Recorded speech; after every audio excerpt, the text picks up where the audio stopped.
আজ সবার কাছে আমার একটা প্রশ্ন, তো সেটা তো করবই। তার আগে বলি, তোমরা কি বলতে পারবে এটা আমার কত নম্বর বউ? আজ পর্যন্ত ঠিক কতজনকে আমি সিঁদুর দান করেছি? এটা বলা কিন্তু খুব চাপ। আমার যদি সব বউরা এসে বলে ভাত কাপড়ের দায়িত্ব নিতে হবে, আমি তো পাগলই হয়ে যাব। তবে এই বউটার কাপড়ের দায়িত্ব কিন্তু নিয়ে নিয়েছিল পিউদি, মানে পূর্বাস ড্রেস অ্যান্ড জুয়েলারি। পিউদি কিন্তু এই সুন্দর ড্রেসটা পাঠিয়েছিল এবং তার সাথে পাঠিয়েছিল খুব সুন্দর সুন্দর জুয়েলারি। তবে চলো আসল প্রশ্নে আসা যাক।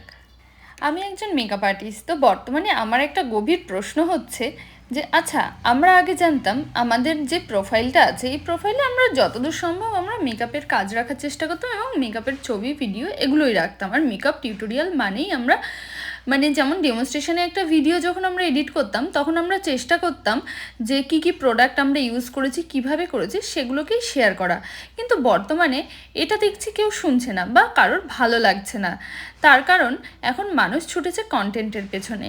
আমরা একটা শ্যুট যখন করছি আমরা সবসময় চেষ্টা করি একটা শ্যুট কিভাবে ভালো বেরোবে, কিন্তু বর্তমানে দেখছি মেকআপ আর্টিস্টদের মাথায় ঘুরছে শ্যুট একটু কমা হলেও হবে, কিন্তু সেই শ্যুটের ভেতর থেকে আমাকে প্রচুর কন্টেন্ট বের করতে হবে যেটা দিয়ে আমি ভাইরাল হতে পারি।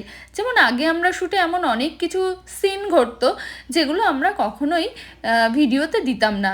মানে আমরা অনেক সময় অনেক বাজেভাবে বসে আছি বা সেটার একটা ভিডিও ক্লিপ হয়ে গেছে, সেটা আমরা সবসময় অ্যাভয়েড করতাম। আর এখন সেই সমস্ত বাজে ভিডিওকে ফুটেজ খাইয়ে পুরোপুরি আমরা ফলোয়ার্স বাড়ানোর চেষ্টা করছি। তবে বর্তমানে তো মানুষ এটা মানে মেনেই নিয়েছে যে যার যত বেশি ফলোয়ার সে তত ভালো মেকআপ আর্টিস্ট, আর যার যত ফলোয়ার্স কম সে তত কমা মেকআপ আর্টিস্ট।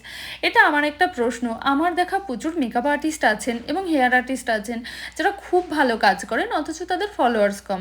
কিন্তু আবার এরকমও আছেন যারা কাজে অনেক কমা বাট প্রচুর তারা বাজে ইঙ্গিতে ভিডিও বানাতে পারে বা বাজেভাবে ভিডিও বানাতে পারে, প্রচুর কন্টেন্ট বের করতে পারে, তাদের ফলোয়ার্স বেশি। তো আমাদের কি সত্যি মেকআপে একটু কম জানলেও চলবে বর্তমানে? অ্যাকচুয়ালি আমার স্টুডেন্টদের কী শেখানো উচিত যে তোমরা মেকআপে একটু কম শেখো কিন্তু তার সাথে কীভাবে কন্টেন্ট বের করবে, কীভাবে বাজে ইঙ্গিতে একটা ভিডিও করবে, কীভাবে ভাইরাল হওয়া যায় সে চেষ্টা করবে। অ্যাকচুয়ালি কি এটাই আমাদের প্রয়োজন? এই প্রশ্নটা আমার সবার কাছে। তোমাদের যদি জানা থাকে তোমরা কিন্তু অবশ্যই আমাকে এর উত্তরটা কমেন্ট সেকশনে জানিও।